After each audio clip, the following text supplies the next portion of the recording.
Hello, and welcome to Full Moon Film Buff. This is episode 19, where we're going to talk about La Casa del Terror from 1960, and we're going to talk about Face of the Screaming Werewolf from 1965. I had to watch the first of those two on YouTube with subtitles turned on. I was aware of Lon Chaney Jr.'s Mexican films, but I had not seen any before. I watched the second film on Tubi. I had not seen that before either. First, we're going to talk about the prominent crew and cast. This is a little tricky because these are Spanish language productions, and so since I don't read Spanish, some of my sources were a little less helpful than usual. These films were directed by Gilberto Martinez Solares, Rafael Portillo, and Jerry Warren. They were written by Juan Garcia, Gilberto Martinez Solares, Fernando de Fuentes, Alfredo Salazar, and Jerry Warren. The effects were by Roman Juarez and G.J. Mitchell, credited as Lester Andre. Gilberto Martinez Solares was a Mexican director, cinematographer, screenwriter, and actor, considered one of the most prolific filmmakers in Mexican cinema history, having directed more than 160 films, most written by him during the golden age of Mexican cinema. He is also recognized as the most important comedy director in Mexico. Rafael Portillo is apparently best remembered for his Aztec trilogy, one of which is part of this bolted-together Franken movie. Jerry Warren said in a 1988 interview with Tom Weaver, "I'd shoot one day of this stuff and throw it together. I was in the business to make money. I never ever tried in any way to compete or to make something worthwhile.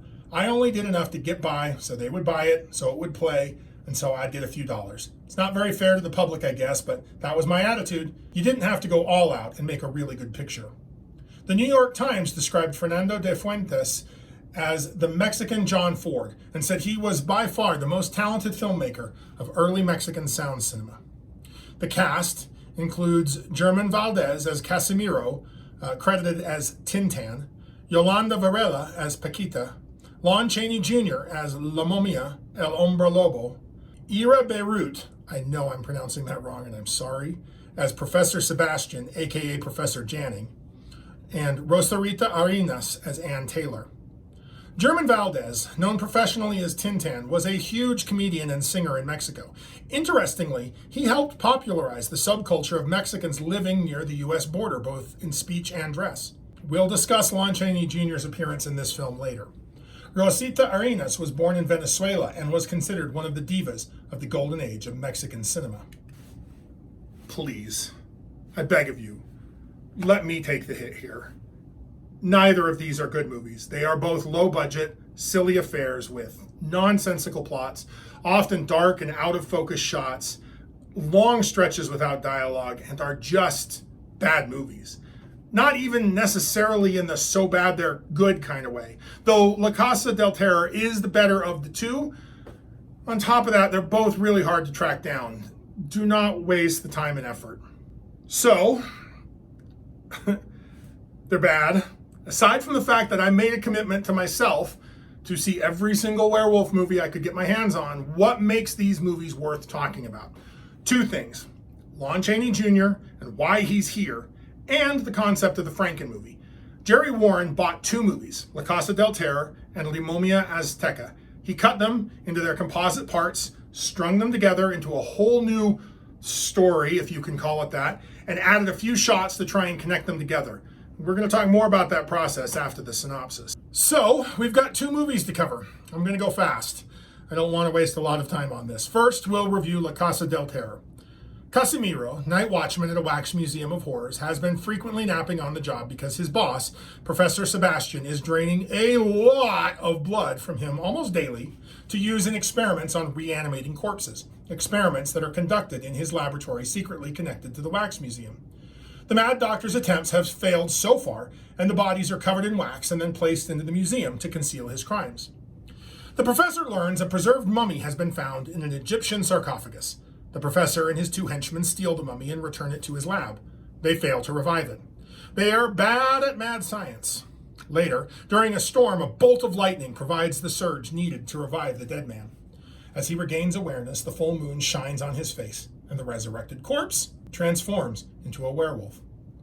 Casimiro sees the creature wandering around the museum. He is, after all, the night guard. No one believes him, not even his semi-girlfriend, Paquita. When the professor and his men return, the werewolf kills a henchman. The Wolfman is imprisoned in a cell inside the lab. He later escapes and goes on something of a rampage in the park, strangling and biting multiple innocent people. The werewolf winds up at Paquita's apartment I don't know why, he just does. And Casimiro arrives just in time to see his girlfriend being abducted. He bravely follows them back to the wax museum. After witnessing the werewolf brutally slay Professor Sebastian, Casimiro gets the jump on the werewolf and beats him to death with a burning torch. The museum and lab catch on fire, and the werewolf's body is immolated in flames. Now, let's quickly cover the derived film, Face of the Screaming Werewolf. A psychic woman named Ann Taylor regresses to a former life by hypnosis and leads archaeologists into an Aztec pyramid where they discover a tomb containing two mummies, one of which turns out to be a mummified Caucasian werewolf, the other a mummified ancient Aztec warrior. A mad doctor kidnaps the werewolf mummy to his lab and manages to revive him, the unwrapped creature transforming into a snarling werewolf when the full moon rises. Meanwhile, the Aztec warrior mummy escapes from captivity later that night and tries to kidnap Anne from her apartment, but they are both anticlimactically hit by a car and killed off-screen as he tries to carry her off. A hastily inserted newspaper headline alerts the audience that the mummy has been killed, bringing this plot to an abrupt end. The werewolf kills the mad scientist, escapes from the lab, and goes on a killing spree in a nearby park. The werewolf kidnaps a young woman from her apartment near the film's finale, and a random Mexican comedian shows up out of nowhere to rescue her. He battles the monster on a building ledge high above the city. The werewolf escapes back to the lab with the woman, but the lab catches on fire and the nameless hero beats him to death with a burning torch somehow. And as the monster turns back into a human, a pair of American actors playing policemen dismiss the idea that there was ever a werewolf at all. The transformations here that are not good. It's the same transformation in two movies. There is no improvement over effects from the last 2 decades.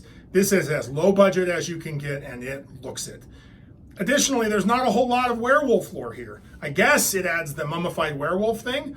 Both movies are relying on a very generic idea of a werewolf. So let's talk about Lon Chaney Jr. There is no denying Lon's fame and talent. He was a big star in the 30s and 40s during Universal's heyday. But when Universal quit making monster movies, Lon lost his big star-making vehicles. He continued to work. The last movie he ever made was made after I was born. But he had at this point to take one of two movie role types. One was as a lower paid supporting role, or he was starring in low budget horror movies. Can you guess which these two are? By all accounts, he did not like making these cheap sensational movies, and I get why.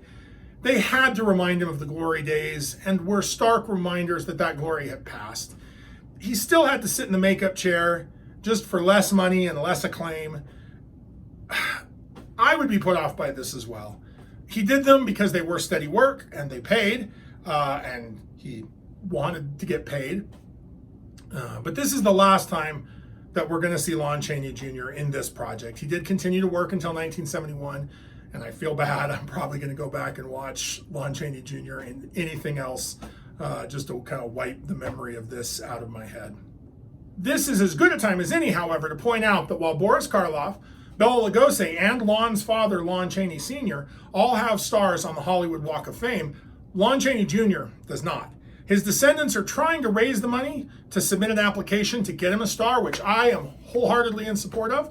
I am including a link to the fundraising page in the show notes if you would like to contribute, and I'm sending off my contribution because I think Lon Chaney Jr. absolutely deserves a star on the Hollywood Walk of Fame. I got a teeny little YouTube channel. Don't know that I can make it happen, but I'm going to add my voice to it. So now let's talk about the Franken movie. Why does this happen? First, you got to remember, movies are about money. Then they're about art. If they're about art at all. It's easy to forget that. If you plow hundreds of millions of dollars into making Avatar: The Way of Water, you got to earn $1 billion at the box office just to turn a profit. Jerry Warren, among other filmmakers, found a way to make a movie for very little money. I have no idea if it worked. I kind of doubt it. I mean, cheap crap is still crap. Neither of these is good movies, but maybe it worked. Maybe he got enough of he apparently got enough of a payday to keep making them. But this idea does work sometimes. The TV show Power Rangers might be the best known example. Power Rangers repurposes footage from the Japanese TV meta series Super Sentai. Haim Saban, I hope I'm pronouncing that correctly, an Israeli-American filmmaker and producer, got the idea to take the footage of colorful masked superheroes fighting monsters and pair it with new footage shot of American teenagers. In the process, he created something wholly new at a fraction of the cost. The first Power Rangers entry, Mighty Morphin Power Rangers, debuted on August 28, 1993, and catapulted into popular culture, along with a line of action figures and other toys. By almost any success, the Power Rangers have been a huge financial success, and part of the reason for that is that they were very economical to make. So while this doesn't always work, it does sometimes. So if you like lycanthropes, like, share, and subscribe. Keep your eye on the moon and a silver bullet in the chamber. Next episode, I plan on discussing The Curse of the Werewolf from 1961. We'll see you back here next episode. Thanks.